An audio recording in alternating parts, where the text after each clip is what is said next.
will save it. What good is it for a man to gain the whole world, yet forfeit his soul? Or what can a man give in exchange for his soul? If anyone is ashamed of me and my words in this adulterous and sinful generation, the Son of Man will be ashamed of him when he comes in his Father's glory with his holy angels.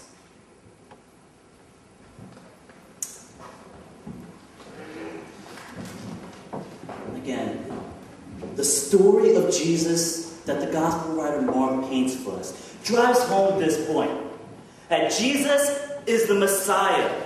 Now, the key verse in the Gospel of Mark can be found actually in chapter 10, verse 45. It says, "For the Son of Man did not come to be served, but to serve and give his life as a ransom for many." That was illustrated in the skit that was performed tonight very well. Jesus gave his life as a ransom for many.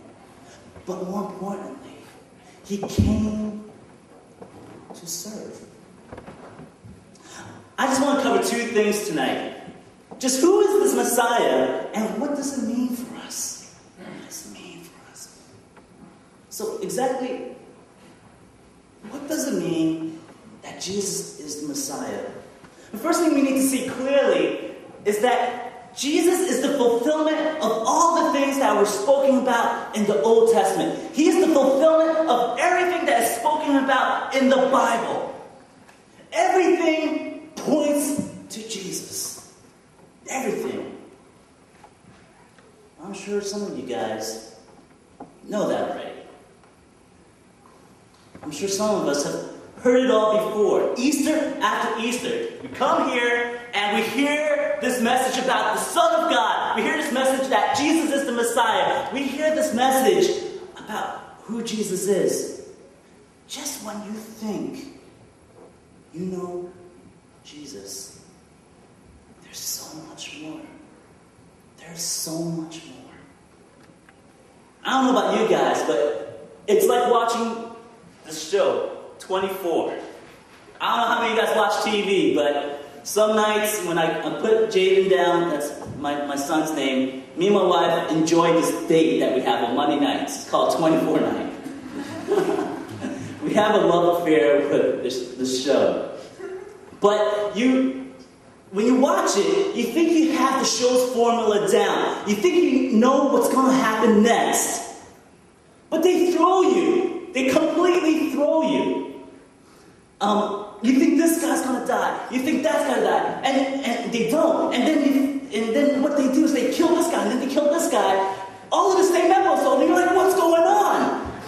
I don't want to spoil anything for you guys who don't watch the show. But you're led to start to learn very quickly that you don't make assumptions. Right? You try not to follow a formula, and they don't follow a formula, and that's what makes the show very successful. So yeah, quickly you learn not to make any assumptions. But even then, you keep thinking to yourself, you're always led to think again. People have many different opinions of who Jesus is. But he's so much more than we realize. God is so much bigger than we make him out to be. And we see this happening with the disciples. They think they've got this idea of who Jesus is. In fact, they even acknowledge that he is the Christ. He is the Messiah. He is the one. But their ignorance, their true ignorance, is made plain for us in this chapter. Actually, the whole story unfolds in the beginning of the chapter, where Jesus performs this miracle where he multiplies the loaves and feeds 4,000 people. And afterwards, Jesus turns to his disciples and warns them. He gives them a pretty unusual warning. He says, beware of the yeast of the Pharisees. And it totally confuses them. Now, if you remember, the Pharisees are the ones that work against Jesus. They're out to get him, and And they just don't like what he's about. Because he makes them look bad in all their righteousness. And the disciples' reaction to his warning is like, huh? What? Jesus, what are you talking about? Well, are you saying that we don't have enough bread?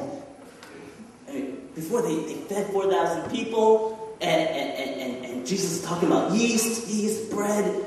Don't we have